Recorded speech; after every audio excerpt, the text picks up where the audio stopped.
दोस्तों, कभी आपने सोचा है कि हमारा दर्द, हमारी नफरत, हमारी इनसिक्योरिटी आखिर आती कहां से है? क्यों हम हमेशा यही सोचते रहते हैं कि लोग हमारे बारे में क्या सोचेंगे? क्या वो हमें पसंद करते हैं या नहीं? और अगर नहीं करते तो क्यों नहीं करते? एक अजीब सी बेचैनी हमेशा दिल में रहती है, जैसे कोई इनविजिबल वेट हमारे सीने पर रखा हो। हम खुश होना चाहते हैं पर डर लगता है। डर कि कहीं लोग हमें रिजेक्ट ना कर दें, कहीं अकेले ना रह जाए। ये डर इतना गहरा होता है कि हम अक्सर अपनी खुद की जिंदगी जीना छोड़ देते हैं। फिर भी दिल के किसी कोने में एक हल्की सी आवाज आती है, क्या ये सच में मेरी जिंदगी है? क्या मैं इसी के लिए पैदा हुआ था? इमेजिन करो एक सीधी साधी रात, एक यंग लड़का जो अपनी जिंदगी के सवालों से परेशान है। वह एक फिलोसोफर के पास जाता है। वो जानना चाहता है कि आखिर हैप्पीनेस का सीक्रेट क्या है। और वहां से शुरू होती है एक ऐसी कन्वर्सेशन जो सिर्फ उस लड़के की नहीं बल्कि हम सब की कहानी है। ये कहानी हमें एक नई आंख देती है देखने के लिए कि कैसे हमारी परेशानियां, हमारे रिलेशनशिप प्रॉब्लम्स, हमारे फियर्स एक्चुअली हमारे अपने बनाए हुए हैं। और जब ये समझ आता है तो शॉक भी लगता है, गुस्सा भी आता है और हाँ, डर भी लगता है, क्योंकि इसका मतलब है हम ही अपनी सबसे बड़ी प्रॉब्लम है। पर वही एक नई उम्मीद भी जगती है, क्योंकि अगर हम खुद ही प्रॉब्लम है तो सॉल्यूशन भी हमारे ही पास है। बस उसके लिए चाहिए थोड़ा करेज टू एक्सेप्ट कि पास्ट हमें डिफाइन नहीं करता, courage to break free from दूसरों की एक्सपेक्टेशंस, और सबसे जरूरी the courage to be dislike. हाँ, लोगों को हमारे बारे में जो सोचना है सोचने दो। हमें सिर्फ अपनी जिंदगी जीनी है अपने तरीके से। लेकिन ये इतना आसान नहीं है, क्योंकि हम सब ने अपनी आइडेंटिटी, अपनी वर्थ दूसरों के ओपिनियन में बांध रखी है। जैसे ही कोई हमें नापसंद करता है, हमारा पूरा कॉन्फिडेंस हिल जाता है। फिर हम प्रिटेंड करने लगते हैं, मास्क पहन लेते हैं ताकि लोग हमें एक्सेप्ट कर लें। और धीरे धीरे हमारी रियल सेल्फ कहीं खो जाती है। पर क्या होगा अगर हम उस मास्क को उतार दें? क्या होगा अगर हम सच में अपने दिल की सुने और वैसे ही जिए जैसे हम जीना चाहते हैं, बिना इस डर के कि कोई हमें लाइक करेगा या नहीं? यही सस्पेंस है इस जर्नी का। ये सिर्फ हैप्पीनेस की तलाश नहीं है, ये हमारी खुद की तलाश है।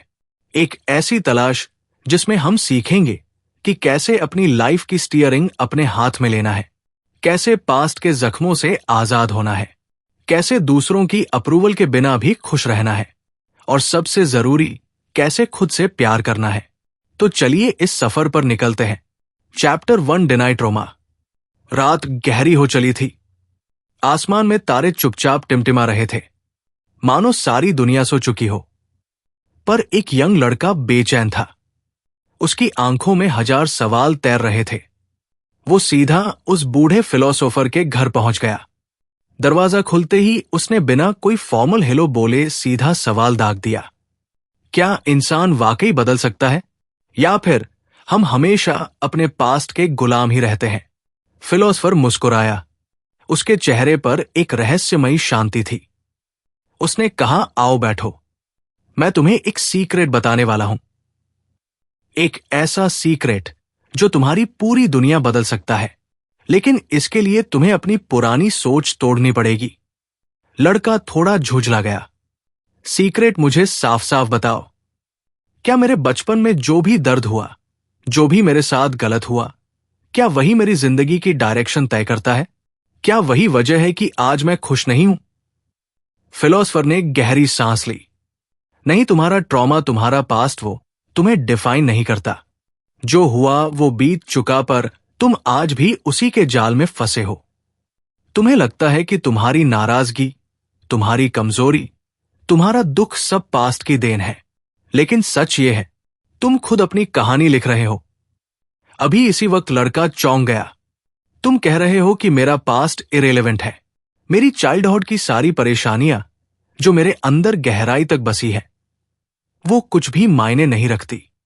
मायने रखती है, फिलोसोफर बोला, पर उतने नहीं जितना तुम सोचते हो। देखो, लोग अक्सर कहते हैं कि मुझे गुस्सा चाइल्डहुड से आता है, या मैं इनसिक्योर हूं क्योंकि मुझे बचपन में प्यार नहीं मिला। लेकिन क्या तुमने कभी सोचा कि तुम गुस्सा करते हो क्योंकि तुमने तय कर लिया है कि यही तरीका है अपनी बात मनवाने का। तुम इनसिक्योर हो क्योंकि ये तुम्हें सेफ फील कराता है। एक्सपेक्टेशंस लो रहती है। लड़का उलझ गया। मतलब मैं खुद चूज करता हूं दुखी रहना। ये तो पागलपन है। फिलोसफर ने धीमे से हंसते हुए कहा, हां, सुनने में पागलपन ही लगता है, पर यही सच है। हम सब अपने गोल्स के लिए बिहेवियर चुनते हैं। तुम्हारा ट्रॉमा सिर्फ एक एक्सक्यूज है। तुम अपने पास्ट को यूज करते हो प्रेजेंट में वो करने के लिए जो तुम करना चाहते हो। लड़का थोड़ा नाराज हो गया। तो क्या मैं लहर हूं? क्या मैं झूठ बोल रहा हूं अपने ही बारे में? झूठ नहीं, फिलोसफर बोला, बस तुमने अपने माइंड में एक नैरेटिव बना लिया है और अब उसी स्टोरी में जी रहे हो। इमेजिन करो एक आदमी जो कहता है कि उसे लोगों से बात करने में डर लगता है क्योंकि उसे बचपन में बुलियंग झेलनी पड़ी थी, पर असल में वो अवॉइडिंग करता है फ्यूचर में रिजेक्शन से बचने के लिए। ये ट्रॉमा नहीं उसका खुद का चुना हुआ, वह है सिचुएशन हैंडल करने का। वो पास्ट को शील्ड की तरह यूज करता है। लड़का गहरी सोच में पड़ गया। कुछ यादें उसके दिमाग में दौड़ने लगी। स्कूल में वो कैसे सबसे अलग बैठता था, कैसे किसी दोस्त के पास जाने से डरता था, और फिर खुद को समझा लेता था कि ये मेरी नेचर है, मेरे पास्ट की वजह से है। पर क्या ये सच था या वो बस खुद को एक सेफ जोन में रखे हुए था? फिर फिलोसफर ने उसकी आंखों में देखते हुए कहा, लुक, तुम्हारा पास्ट इंपॉर्टेंट है, पर वो तुम्हें बांध कर रखने के लिए नहीं है। वो तुम्हें लेसन्स देने के लिए है, पर तुमने उसे अपनी आइडेंटिटी बना लिया। और जब तक तुम ये सोचते रहोगे कि मैं ऐसा हूं क्योंकि मेरे साथ ऐसा हुआ, तुम कभी आजाद नहीं हो सकते। उसकी बातें सुनकर लड़के के चेहरे पर अजीब सी घबराहट छा गई, क्योंकि पहली बार उसे महसूस हुआ कि शायद वो खुद ही अपनी केज बना बैठा है, और अगर सच में उसके पास चॉइस है तो वो अब तक क्यों उस केज में रह रहा था। फिलोसफर ने उसकी शोल्डर पर हाथ रखा। तुम्हें करज चाहिए, करज टू एक्सेप्ट कि तुम आज जो भी हो उसके जिम्मेदार तुम खुद हो। और ये डरावना है क्योंकि अब कोई ब्लेमिंग गेम नहीं रहेगा, ना पास्ट को, ना पेरेंट्स को, ना सोसाइटी को, बस तुम और तुम्हारी चॉइसेस। कमरे में हल्की सी खामोशी छा गई। लड़के ने अपनी आंखें बंद की, एक गहरी सांस ली। शायद वो अब उस लॉन्ग जर्नी के पहले कदम पर खड़ा था, एक ऐसी जर्नी जहां उसे अपनी ही बनाई बाउंड्रीज तोड़नी थी, और उसे उस डर से भी भिड़ना था कि क्या लोग उसे पसंद करेंगे अगर वो सच में अपने दिल की सुनेगा। फिलोसफर ने धीरे से कहा, welcome to the real journey. अब तुम्हें डिसाइड करना है कि तुम पास्ट की शैडो में जीते रहोगे या उस लाइट की तरफ बढ़ोगे जहां तुम सच में बिलोंग करते हो। Chapter 2, all problems are interpersonal relationship problems.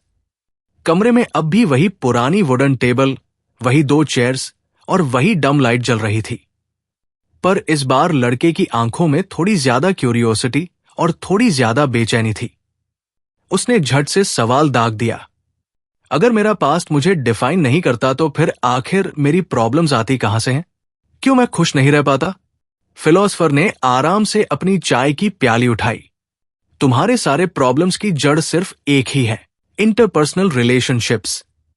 तुम्हें जितना भी स्ट्रेस, जेलसी, एंगर या सैडनेस महसूस होता है, वो सब कहीं ना कहीं दूसरों के साथ तुम्हारे रिलेशन से आता है।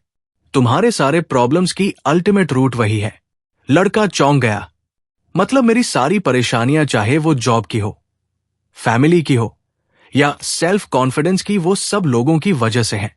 एग्जैक्टली, फिलोसफर ने धीरे से कहा, जरा सोचो, अगर तुम इस दुनिया में अकेले होते, कोई दूसरा इंसान ही नहीं होता, तो तुम्हें इनसिक्योर होने की जरूरत ही नहीं पड़ती। ना तुम्हें खुद को प्रूव करना होता, ना किसी से कंपेयर करना होता। तुम्हारे सारे वरीज वैनिश हो जाते। तुम्हारा ईगो भी तभी हर्ट होता है जब कोई और होता है जिससे तुम अपनी वैल्यू कंपेयर कर सको।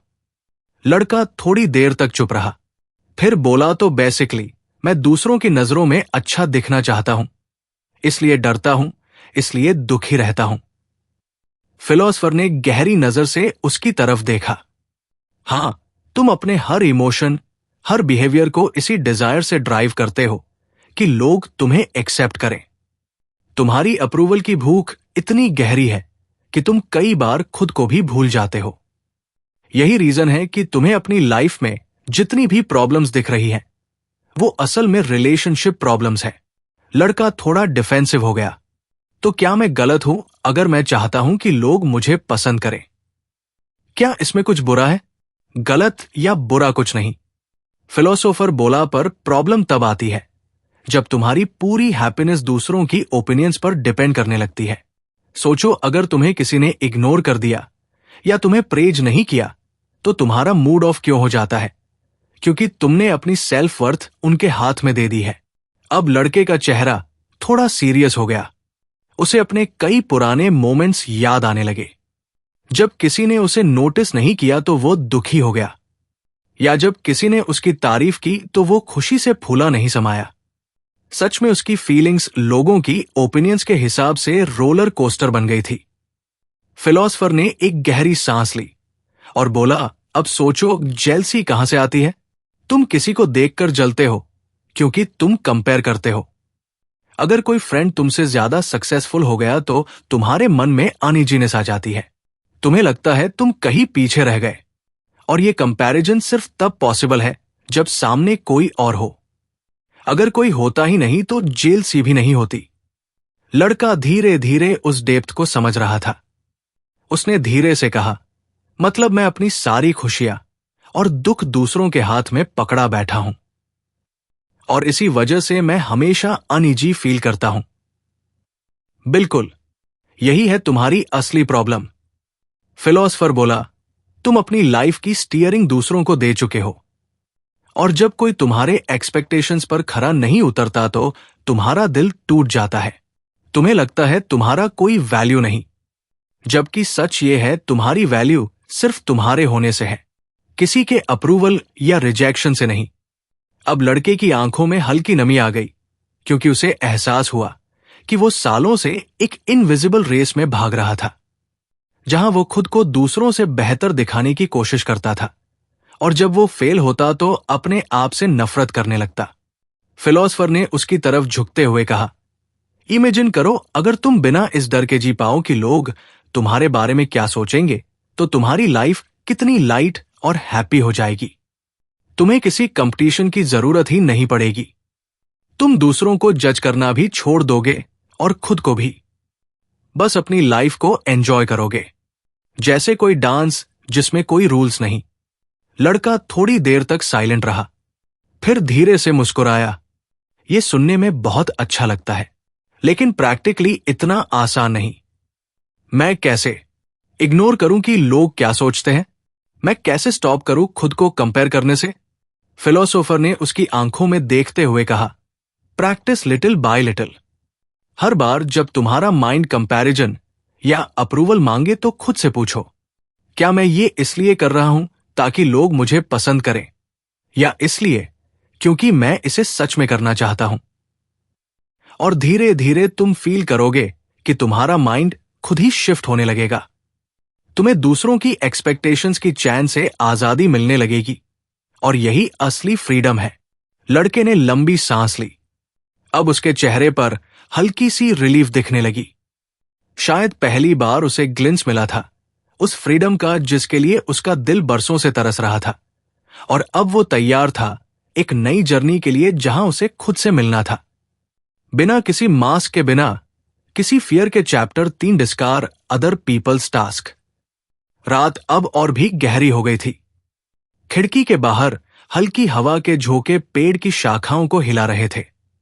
कमरे में वही शांत माहौल था, पर इस बार लड़के की आंखों में एक अलग सी चमक थी। वो अब थोड़ा बदल चुका था। पिछले 2 संवादों ने उसके मन के कई धुंधले कोनों में लाइट डाल दी थी, लेकिन अभी भी एक बहुत बड़ा सवाल उसके दिल में चुभ रहा था। उसने फिलोसफर की तरफ देखते हुए धीरे से कहा, अगर मेरी प्रॉब्लम्स की जड़ दूसरों से कंपेयर करना और अप्रूवल ढूंढना है, तो कैसे मैं इस सब से खुद को बचाऊं? कैसे मैं स्टॉप करूं खुद को लोगों की एक्सपेक्टेशंस के हिसाब से जीने से? फिलोसफर ने हल्की मुस्कान के साथ उसकी तरफ देखा। तुम्हें बस एक चीज करनी है, दूसरों के टास्क को अपने शोल्डर से उतारकर फेंकना है। लड़का थोड़ा कंफ्यूज हो गया। टास्क मतलब? फिलोसोफर ने कुर्सी पर थोड़ा पीछे होते हुए कहा, हर इंसान की जिंदगी में बहुत सारे टास्क होते हैं, जैसे पढ़ाई करना, जॉब करना, रिलेशनशिप्स निभाना, अपनी हैप्पीनेस के लिए एफर्ट्स करना। पर अक्सर हम दूसरों के टास्क भी अपने सिर पर ले लेते हैं। हम सोचने लगते हैं कि लोग मेरे बारे में क्या सोचेंगे, क्या वह मुझे पसंद करेंगे, क्या मैं उन्हें डिसपॉइंट तो नहीं कर दूंगा। लेकिन ये सब दूसरों के टास्क है, ये उनकी सोच है, उनकी फीलिंग्स है, तुम्हारी जिम्मेदारी नहीं। लड़का थोड़ी देर तक उसे घूरता रहा, फिर धीरे से बोला, तो मतलब अगर कोई मुझे डिसलाइक करता है तो वो उसका टास्क है ना कि मेरा। एग्जैक्टली, फिलोसोफर ने कहा, तुम्हारा काम है अपने दिल की सुनना, अपने लाइफ डिसीजंस लेना। अगर कोई तुम्हें जज करता है तो वह उसका टास्क है, तुम्हें उससे फ्री होना है। यही है डिसगार्डिंग अदर पीपल्स टास्क। ये तुम्हें इनर पीस देगा। अब लड़का थोड़ा बेचैन हो गया। पर अगर मैं ऐसा करूं तो लोग कहेंगे कि मैं सेल्फिश हूं। क्या वो गलत नहीं समझेंगे मुझे? फिलोसोफर ने गहरी नजरों से उसकी आंखों में देखा। हो सकता है वो ऐसा सोचे, पर सोचो, उनकी एक्सपेक्टेशंस उनकी है। तुम्हें अपनी लाइफ उनकी उम्मीदों पर क्यों चलानी चाहिए? और वैसे भी तुम कितनी भी कोशिश कर लो, सबको कभी खुश नहीं कर सकते। तो बेटर है कि तुम वो करो जो तुम्हें सही लगता है। ये कोई सेल्फिशनेस नहीं, बल्कि तुम्हारी फ्रीडम है। लड़का अब भी थोड़ा असमंजस में था। अगर मैं अपने रास्ते चलूंगा तो कहीं मेरे रिश्ते टूट तो नहीं जाएंगे, मुझे लोग अकेला तो नहीं छोड़ देंगे। ये तुम्हारा सबसे बड़ा डर है, इसलिए तुम दूसरों के टास्क उठाते हो। तुम सोचते हो, अगर मैं सबकी उम्मीदों पर खरा उतरूं तो लोग मुझे एक्सेप्ट करेंगे, प्यार करेंगे। पर तुम भूल जाते हो कि इस प्रोसेस में तुम अपने आप से दूर होते जा रहे हो। और फिर एक दिन जब तुम मिरर में देखते हो तो वहां तुम्हारा असली फेस कहीं नहीं दिखता, बस मास्क दिखता है जो तुमने दूसरों के लिए पहना है। अब लड़के के चेहरे पर थोड़ी उदासी छा गई।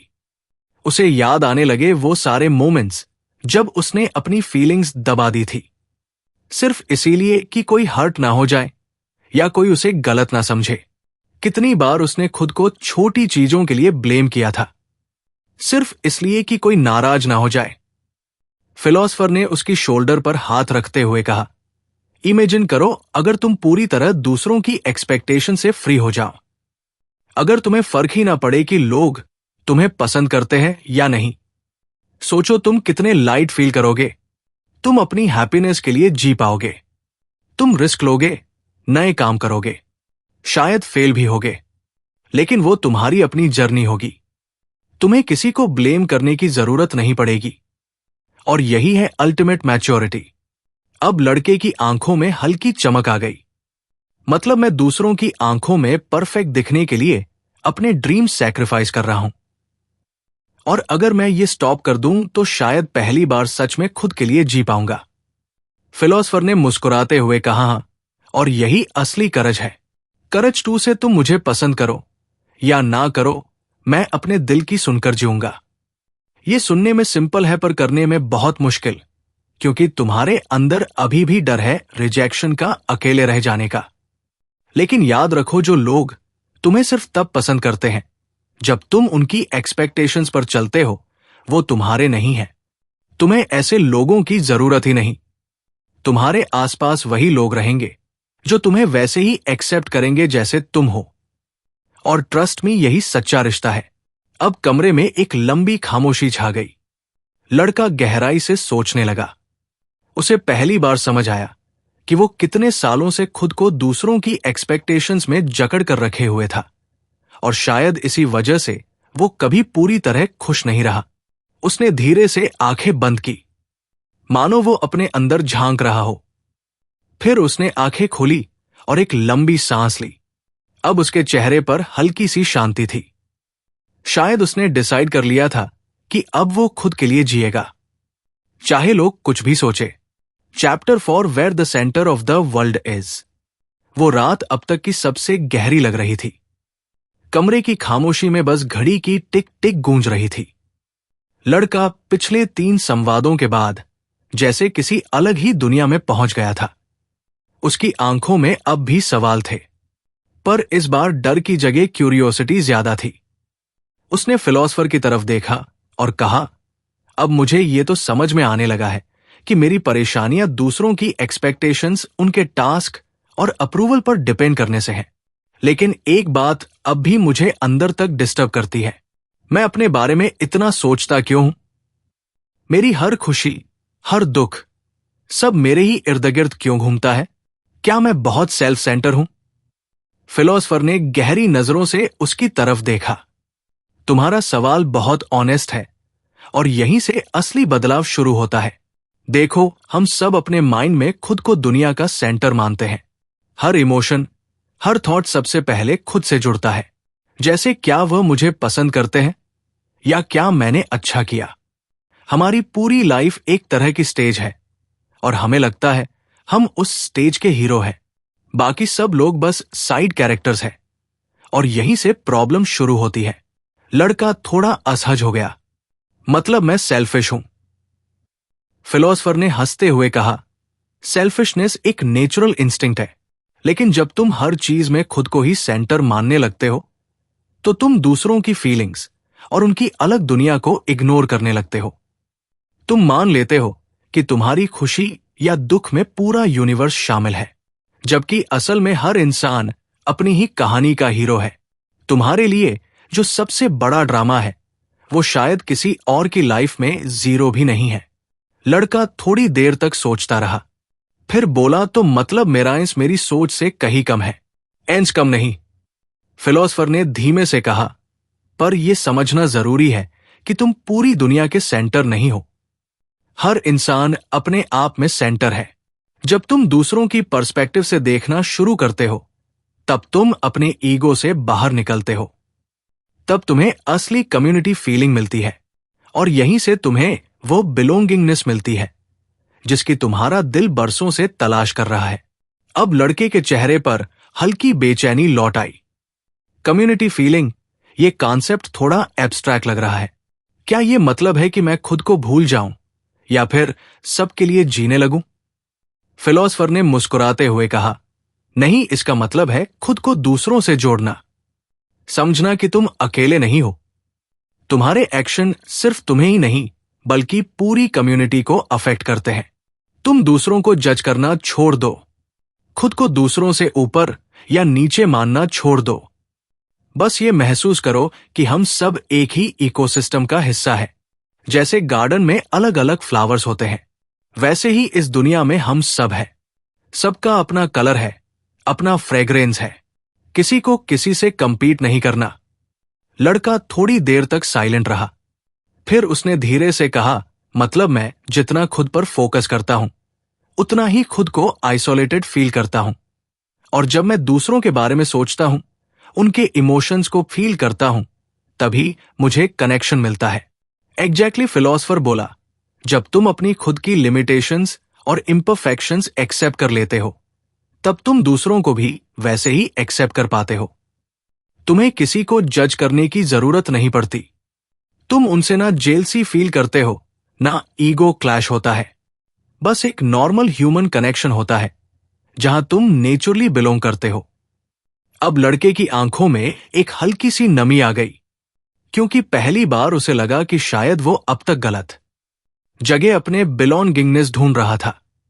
वो दूसरों की अप्रूवल में, उनके लाइक और कमेंट में अपने लिए जगह तलाशता रहा, जबकि असली बिलोंगिंगनेस तो तब आती है जब तुम दूसरों को अपने बराबर मानकर देखो, ना ऊपर ना नीचे। फिर फिलॉसफर ने बड़े शांत स्वर में कहा, यह जर्नी आसान नहीं है। तुम्हारे माइंड को बार बार लगेगा कि क्या लोग मुझे पसंद करेंगे, लेकिन हर बार तुम्हें खुद को रिमाइंड करना है कि तुम्हारा हैप्पीनेस तुम्हारे हाथ में है। तुम्हें किसी के अपलॉज की जरूरत नहीं। तुम डांस कर सकते हो अपनी बीट्स पर, चाहे कोई देखे या ना देखे। अब लड़के के चेहरे पर एक हल्की मुस्कान थी, मानो उसकी आंखों के सामने कोई नया लैंडस्केप खुल गया हो। एक ऐसी दुनिया जहां वो अपने ईगो के सेंटर से बाहर निकलकर दूसरों से जुड़ सकता है, जहां ना कंपैरिजन है, ना अप्रूवल की भूख, बस कनेक्शन है, बिलोंगिंगनेस है और एक प्योर हैप्पीनेस है जो किसी एक्सटर्नल वैलिडेशन पर डिपेंड नहीं करती। उसने गहरी सांस ली और फिलोसफर की आंखों में देखते हुए कहा, शायद पहली बार मुझे फील हो रहा है कि मैं सच में फ्री हो सकता हूं, और शायद पहली बार मैं सच में बिलोंग कर सकता हूं बिना कुछ प्रूफ किए। फिलोसफर ने सिर हिलाते हुए कहा, बस यही है असली जर्नी, खुद के सेंटर से निकलकर उस बड़ी दुनिया का हिस्सा बनना, और वही तुम्हें वह सुकून देगा जो तुम अब तक दूसरों की आंखों में तलाशते रहे हो। Chapter 5 to live in earnest in the here and now. रात अब अपने आखिरी पहर में थी। बाहर ठंडी हवा के झोंके चलते हुए जैसे उस कमरे तक पहुंच रहे थे। कमरे में वह दोनों अब तक कई बातें कर चुके थे, पास्ट रिलेशनशिप्स, ईगो, फ्रीडम। पर अब लड़के के दिल में एक और सवाल गूंज रहा था, एक ऐसा सवाल जो शायद सबसे बड़ा था। उसने थोड़ी झिझक के साथ फिलोसफर की तरफ देखा और कहा, अगर मैं मान भी लूं कि पास्ट मुझे कंट्रोल नहीं करता, दूसरों की एक्सपेक्टेशन से मैं फ्री हो सकता हूं और ईगो छोड़कर मैं बिलोंग भी कर सकता हूं, तो भी एक चीज है जो मुझे बहुत डराती है, और वो ये फ्यूचर। मुझे डर लगता है कि कल क्या होगा अगर मैं फेल हो गया, तो अगर मैंने कोशिश की और सबने रिजेक्ट कर दिया, तो क्या मैं फिर से टूट जाऊंगा। फिलोसफर ने उसकी तरफ देखा जैसे उसकी आंखों के पार तक झांक रहा हो। फिर उसने कहा, तुम्हारा सबसे बड़ा डर है अनसर्टेनिटी।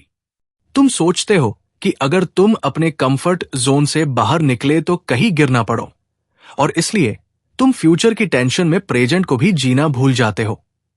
लड़का थोड़ी देर तक चुप रहा, फिर बोला, हाँ, शायद मैं अपने फ्यूचर को लेकर इतना डरता हूं कि आज को भी प्रॉपरली एंजॉय नहीं कर पाता। हर टाइम लगता है कि कुछ मिसिंग है, कुछ बड़ा होना चाहिए, और जब वो नहीं होता तो मैं फ्रस्ट्रेटेड हो जाता हूं। फिलोसफर धीरे से मुस्कुराया, देखो, हैप्पीनेस फ्यूचर में नहीं है, वो आज में है, अभी में है। तुम सोचते हो कि जब मेरे पास वो जॉब होगी तब मैं हैप्पी रहूंगा, या जब लोग मुझे अप्रिशिएट करेंगे तब मैं फुलफिल्ड फील करूंगा। लेकिन ट्रुथ यह है कि जब वो सब मिल भी जाएगा तब भी तुम्हारा माइंड फिर नया गोल सेट कर देगा और फिर से तुम उसी रेस में दौड़ने लगोगे। अब लड़के की आंखों में हल्की सी नमी आ गई, क्योंकि उसे याद आने लगे वो सारे दिन जब वो अपने अचीवमेंट्स की लिस्ट बनाता था, होपिंग कि एक दिन वो पूरी हो जाएगी और फिर वो खुश रहेगा। पर वो दिन कभी नहीं आया और हर बार लिस्ट में बस कुछ और ऐड हो जाता। फिलोसफर ने उसकी तरफ झुक कर कहा, तुम्हें समझना होगा कि लाइफ कोई मैराथन नहीं है, ये डांस है। डांस में डेस्टिनेशन नहीं होता, बस हर स्टेप, हर बीट को फील करना होता है। तुम फ्यूचर की इतनी टेंशन में रहते हो कि आज का डांस मिस कर जाते हो, और फिर एक दिन जब तुम पीछे मुड़कर देखोगे तो सिर्फ रिग्रेट्स होंगे कि काश मैंने उस वक्त खुलकर जिया होता। लड़के ने धीमे से पूछा, तो मैं क्या करूं? कैसे खुद को अभी मिलाऊं? कैसे खुद को यकीन दिलाऊं कि यही मोमेंट सबसे प्रेशियस है? फिलोसफर ने कहा, हर मॉर्निंग जब उठो तो खुद से कहो, I choose to live fully today, और हर बार जब तुम्हारा माइंड फ्यूचर की चिंता करने लगे तो उसे जेंटली वापस अभी में ले आओ। देखो अपने आसपास, महसूस करो उस हवा को, सुनो अपनी हार्ट बीट। यही तो जिंदगी है। पास्ट मेमोरीज और फ्यूचर वरी सिर्फ तुम्हारा इल्यूजन है, रियलिटी सिर्फ ये मोमेंट है, अभी यहां। अब लड़का थोड़ा सा हंसा। ये सुनने में बहुत सिंपल लगता है, पर प्रैक्टिस करना मुश्किल होगा, क्योंकि माइंड बार बार भागेगा फ्यूचर की तरफ। हां, भागेगा, फिलोसफर ने कहा, और हर बार तुम्हें उसे वापस लाना होगा। ये कोई वन टाइम फिक्स नहीं है, ये लाइफ लॉन्ग प्रैक्टिस है माइंडफुलनेस की। प्रेजेंट में रहकर डिसीजंस लेना, अपने वैल्यूज के हिसाब से जीना, और ये करज भी तभी आएगा जब तुम एक्सेप्ट करोगे कि लाइफ इनहेरेंटली अनसर्टेन है। तुम कंट्रोल नहीं कर सकते कि कल क्या होगा, तुम बस अपने आज को पूरी तरह जी सकते हो। अब लड़के की आंखें थोड़ी मॉइस्ट थी, पर उसमें एक शांति भी थी, मानो उसे वो की मिल गई थी जिसका उसे बरसों से इंतजार था। उसने फिलोसफर की तरफ देखते हुए कहा, तो इसका मतलब है कि मुझे हर मॉर्निंग उठकर बस खुद से कहना है, आज मैं पूरी तरह जीऊंगा। लोगों के ओपिनियन से, फ्यूचर की चिंता से, पास्ट की गिल्ट से फ्री होकर, और बस ये डांस एंजॉय करूंगा। यही हैप्पीनेस। फिलोसफर ने उसकी आंखों में देखते हुए हल्की मुस्कान के साथ कहा, हां, यही हैप्पीनेस। तुम्हारी लाइफ एक डांस फ्लोर है। लोग आएंगे, कुछ जाएंगे, कोई तालियां बजाएगा, कोई चुपचाप देखेगा, लेकिन असली बात यह है, तुम्हें नाचना है पूरी तरह अपने दिल से। और जब तुम ऐसा कर पाओगे, तब तुम्हें किसी एक्सटर्नल अप्रूवल की जरूरत नहीं रहेगी। तुम खुद ही अपनी अपलॉज बन जाओगे। अब कमरे में जैसे एक डिवाइन सी खामोशी थी। लड़का गहरी सांस लेकर उठा। उसकी आंखों में एक नई चमक थी, मानो उसने सच में डिसाइड कर लिया हो कि अब वो अपनी लाइफ का हीरो बनेगा, बिना किसी स्क्रिप्ट के, बिना किसी डर के। बस उस डांस फ्लोर पर अपनी बीट पर थिरकेगा। और शायद यही वो फ्रीडम थी जिसकी उसे हमेशा तलाश रही थी। कंक्लूजन। तो अब जब ये पूरी कन्वर्सेशन अपने अंत तक पहुंच रही है, जरा इमेजिन करो एक लंबा सफर जहां तुमने अपने डर, अपने पास्ट, अपनी इनसिक्योरिटीज सबका सामना किया। जहां तुमने जाना कि हैप्पीनेस दूसरों की आंखों में नहीं, अपने दिल में छुपी है। जहां तुमने सीखा कि तुम्हारे पास्ट की कोई भी स्टोरी तुम्हारी फ्रीडम को बांध नहीं सकती। जहां तुम्हें यह एहसास हुआ कि लोग तुम्हें लाइक करें या डिसलाइक वो उनका टास्क है, तुम्हारा नहीं। अब सोचो कितना लाइट फील होता है जब तुम्हें दूसरों की एक्सपेक्टेशन से छुटकारा मिल जाता है, जब तुम कंपैरिजन छोड़कर बस अपनी जर्नी पर फोकस करते हो, और जब तुम्हें समझ आता है कि तुम्हारी लाइफ कोई रेस नहीं बल्कि एक डांस है जिसे तुम्हें हर रोज एंजॉय करना है अपने ही म्यूजिक पर। तो नेक्स्ट टाइम जब तुम्हारा माइंड बोले कि क्या लोग मुझे पसंद करेंगे, क्या मैं फेल तो नहीं हो जाऊंगा, क्या मैं इनफ हूं, तब बस एक गहरी सांस लो और कह दो, मैं यहां हूं, अभी हूं, और ये मोमेंट ही सब कुछ है। मैं अपना डांस खुद के लिए करूंगा, ना कि किसी की तालियों के लिए। यही तो है the courage to be dislike. यही असली करेज है खुद को पूरी तरह एक्सेप्ट करने का और अपनी जिंदगी अपनी शर्तों पर जीने का। और इसी ब्यूटीफुल थॉट के साथ मैं तुमसे विदा लेता हूं। उम्मीद है ये सफर तुम्हें उतनी ही क्लैरिटी, उतनी ही फ्रीडम दे जितनी इस यंग लड़के ने पाई। और अगर तुम्हें ये वीडियो पसंद आई हो तो इसे लाइक करना मत भूलना। पोपू मामा ऑडियो बुक चैनल को सब्सक्राइब करो ताकि हम ऐसे ही और दिल छू लेने वाले सफर पर निकल सकें। कमेंट्स में लिखकर जरूर बताना कि इस कहानी ने तुम्हारे दिल को कहां छुआ। तो चलो आज से अपने दिल की सुनो और बिना किसी डर के, बिना किसी मास्क के बस जियो। पूरी तरह धन्यवाद।